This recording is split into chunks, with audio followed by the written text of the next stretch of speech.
चलिए आज हम लोग भारत की भूगर्भिक संरचना के बारे में जानते हैं, क्योंकि हम लोगों ने पृथ्वी की भूगर्भिक संरचना के बारे में पढ़ लिया था। आज भारत की भी भूगर्भिक संरचना पढ़ लें।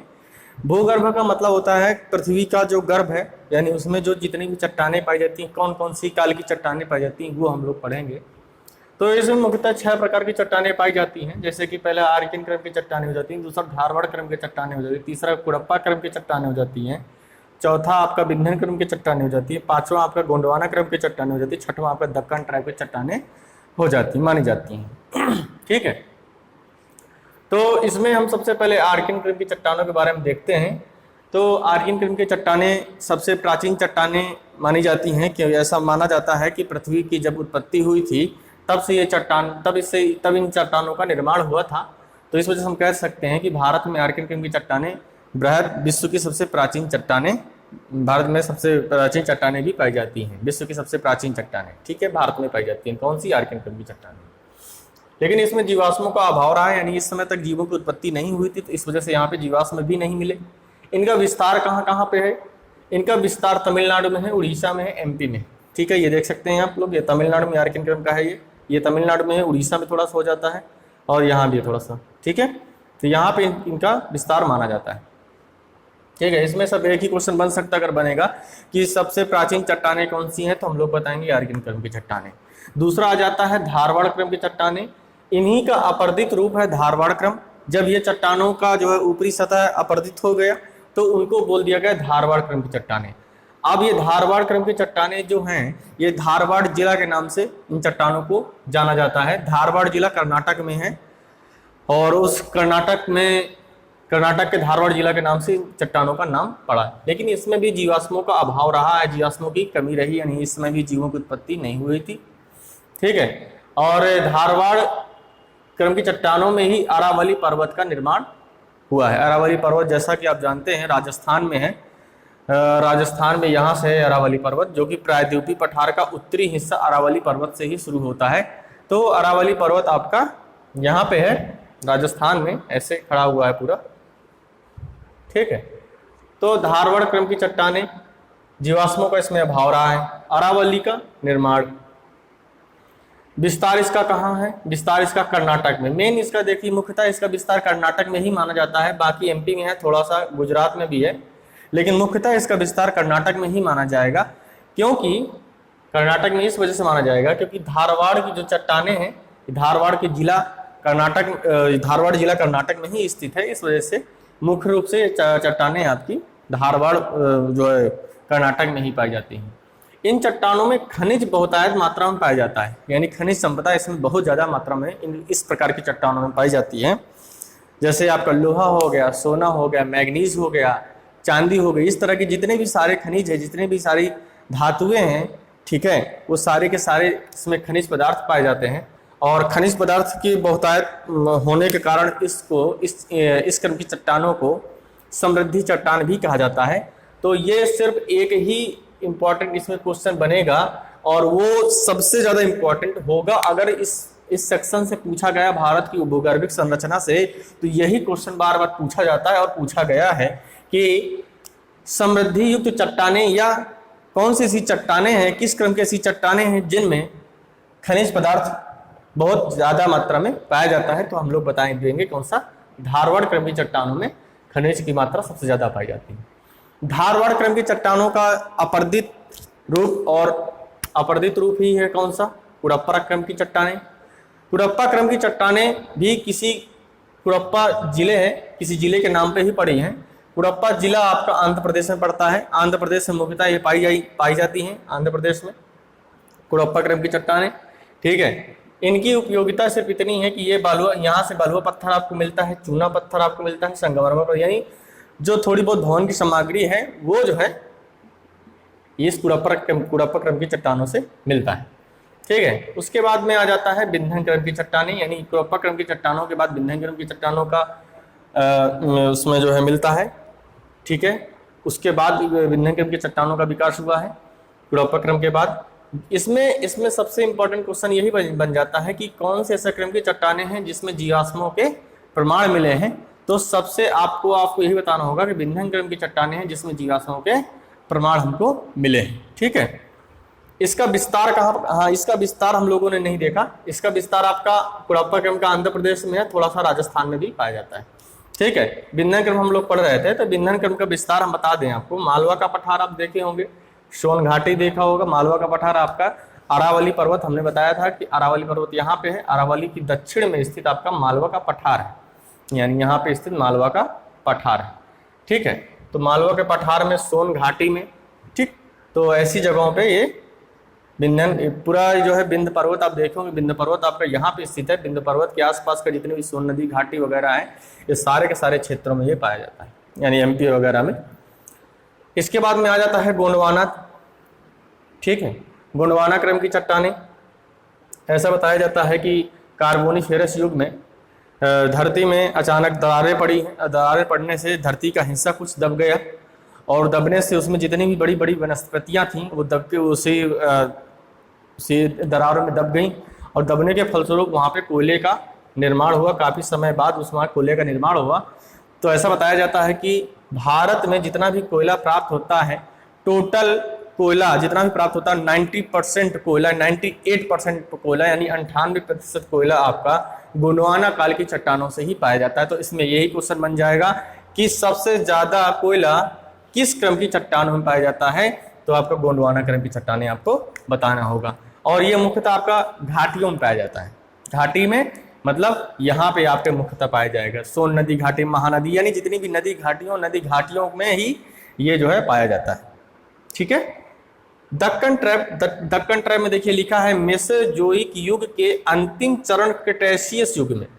जैसे कि हम लोगों ने 5 युग की बात की थी, तो उसी में एक युग था। ठीक है, तो उसी मेसोजोइक युग की बात कर रहे हैं कि उसी युग में क्रेटेशियस काल में, ठीक है, क्रेटेशियस काल उसका अंतिम काल था। उसमें 4 काल थे, उस सबसे अंतिम काल कौन सा था? क्रेटेशियस काल में। उस समय दक्कन क्रम की चट्टानों का निर्माण हुआ है।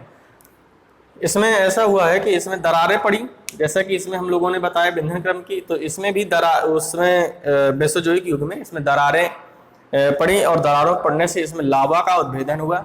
ठीक है, जिससे अंदर से लावा निकला, और लावा एक बहुत बड़े मैदान में फैल गया, जिस कारण वो फैलने के बाद एक बहुत विशाल चट्टान का रूप ले लिया, और वो धीरे धीरे करके अपरदित होता गया। ठीक है, और वो अपरदित होने के फलस्वरूप उसमें जो भी चट्टान अपरदित हुआ, वो काली मिट्टी का उससे निर्माण हुआ।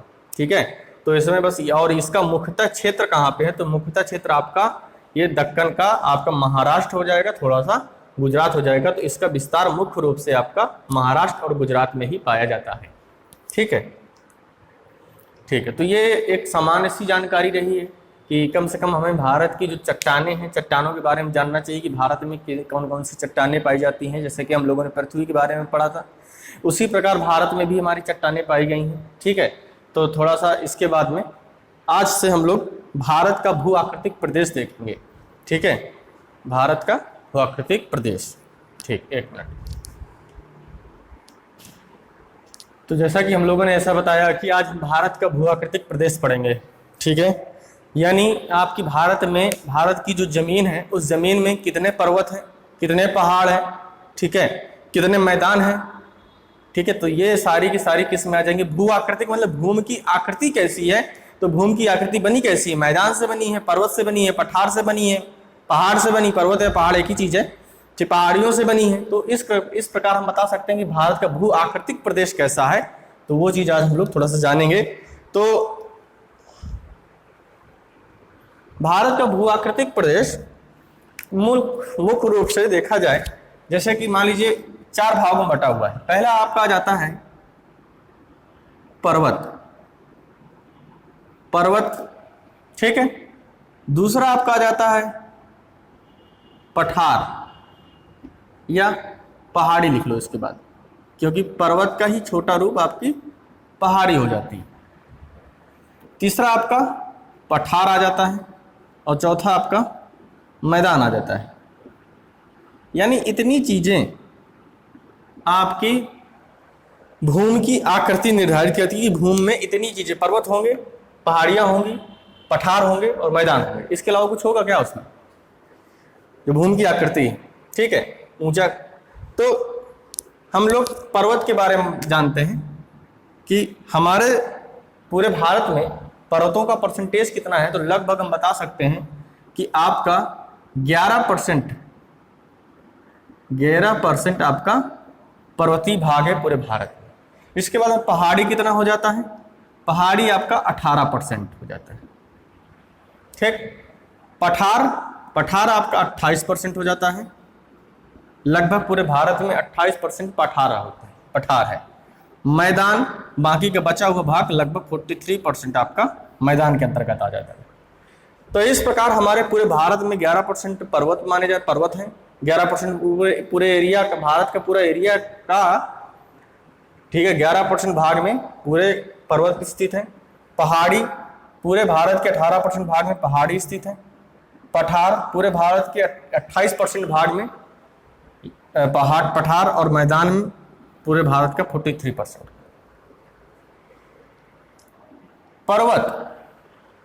पर्वत जो कहते नहीं है, जमीन से यानी समतल से एक बहुत अच्छी खासी ऊंचाई, यानी कह सकते हो कि लगभग 5 से 6,000 मीटर की जो ऊंचाई पर होते हैं, तो उसको लगभग हम पर्वत बोल देते हैं। ठीक है, पर्वत या पहाड़ एक ही चीज है। ठीक है, पर्वत या पहाड़ एक ही चीज है। पर्वत आपका ऐसे करके पूरा ऐसे खड़ा हो सकता है, और पहाड़ी उसी का जस्ट छोटा रूप है।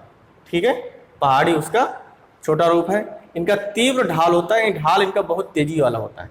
ठीक है, पहाड़ी का इतना तेज ढाल नहीं होता है। इनकी ऊंचाई, औसत ऊंचाई भी कम होती है, इनकी औसत ऊंचाई भी ज्यादा होती है। पठार में क्या है, पठार की अगर हम बात करें तो पठार कह सकते हैं एक जमीन यानी सतह से कुछ मीटर ऊंचा, सतह से कुछ मीटर ऊंचाई पर स्थित मैदान जो पठार, जो चट्टानों से निर्मित मैदान को जो समतल है, उसे हम पठार कहते हैं। ठीक है, सतह से कुछ मीटर ऊंचा, यानी सतह से समांतर ऊंचा होगा वो, और एक समतली चट्टानों के रूप में फैला होगा। ठीक है, यानी चट्टानों में ऊबड़ खाबड़ नहीं होगा, पूरा जो है सपाट होगा, बिल्कुल समतल मैदान होगा, तो उसे हम क्या बोलेंगे, पठार बोलेंगे। मैदान तो हम लोग जान ही रहे हैं। ठीक है, जो हम लोग देख रहे हैं चारों तरफ मैदान ही है। ठीक, तो ऐसे, ठीक है। अब हमको ये बात करनी है कि भारत के कुल 4 भागों में हम इसको बांट सकते हैं। भू आकृतिक विज्ञान के आधार पर इसको हम 4 भागों में बांट सकते हैं। ठीक है, 4 भागों, पूरे भारत को, जितना भी आपका भारत है, उस भारत के जो है जितने भू आकृतिक हैं, ठीक है, पर्वत पठार, उसको हम 4 भागों में बांट के देख सकते हैं। ठीक है, तो जैसे मान लीजिए आपका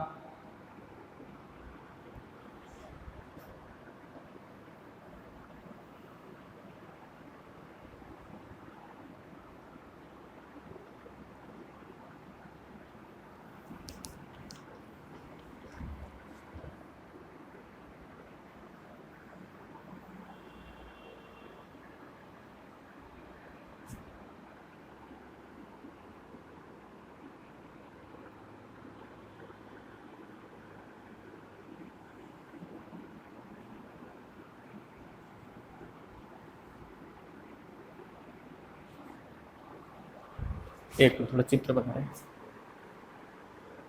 ठीक है, तो ये रहा हमारा मैप। ठीक है, तो जैसा कि हमने बताया कि भारत भू आकृतिक विज्ञान के आधार पर भारत को 4 भागों में बांट सकते हैं, बांट के देख सकते हैं। पहला आपका आ जाएगा उत्तर का पर्वतीय प्रदेश। उत्तर का पर्वतीय प्रदेश का मतलब ये पूरा यहाँ से लेकर के यहाँ से पूरा, ये यहाँ से पूरा ऐसे करके ये पूरा हिस्सा आपका, ठीक है, ये पूरा हिस्सा आपका उत्तर का पर्वतीय प्रदेश के रूप में जाना जाएगा। ठीक है, और ये वाला हिस्सा आपका, पहला आपका हो गया कौन सा, उत्तर का पर्वतीय प्रदेश, है ना, उत्तर का पर्वतीय प्रदेश। फिर नीचे आ जाएगा आपका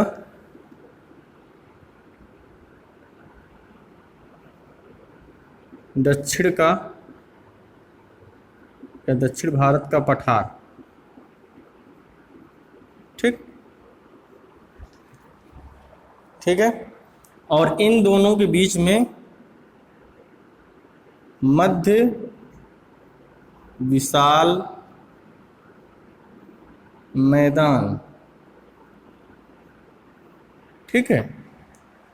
तो उत्तर का पर्वतीय प्रदेश, पूरा जितना भी पर्वत आपका उत्तर में स्थित है वो सारी पर्वतीय प्रदेश पढ़ेंगे। बीच का मध्य का विशाल मैदान ये हो गया एक, और दक्षिण भारत का जितना भी पठार है आपका, ये आपका पूरा हम लोग देखेंगे।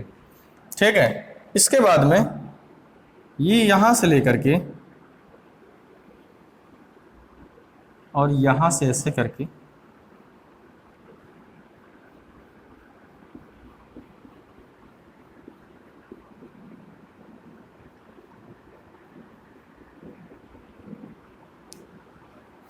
इसको बोलते हैं पश्चिमी तटीय मैदान। तटीय मैदान इसको बोलते हैं पूर्वी तटीय मैदान।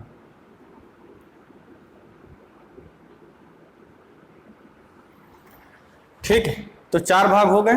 पहला आपका आ गया कौन सा? उत्तर का पर्वतीय प्रदेश, पहला नंबर। जितना भी उत्तर में जितने भी पर्वत हैं उन सब पहले नंबर पे आ गए।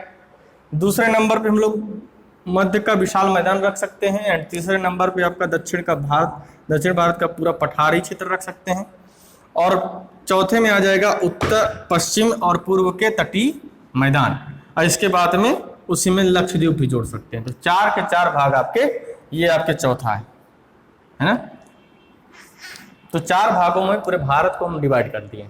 ठीक है।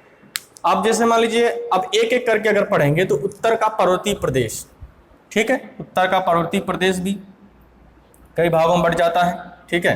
तो एक एक करके चीजें हम लोग थोड़ा देखते हैं।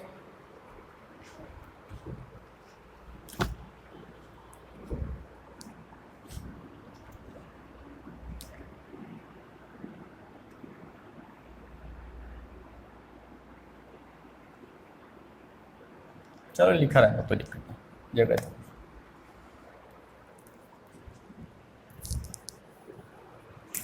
अब पहला नंबर पे आ जाएगा आपका उत्तर का पर्वतीय प्रदेश। प्रदेश का मतलब क्षेत्र। ठीक है। यानी उत्तर का पर्वतीय प्रदेश, इसको हम 3 भागों में बांट के देख सकते हैं। ठीक है। पहला आज आपका आ जाएगा कौन सा? उत्तर का हिमालय। ठीक है। हिमालय लिख सकते हैं, ये लिख दो उत्तर का हिमालय, ये हिमालय लिख दो आपकी ओर। हिमालय, हिमालय पर्वतीय प्रदेश।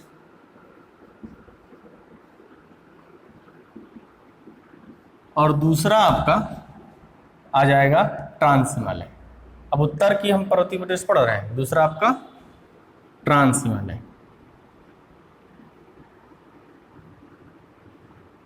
या इसको हम पार हिमालय बोलते हैं।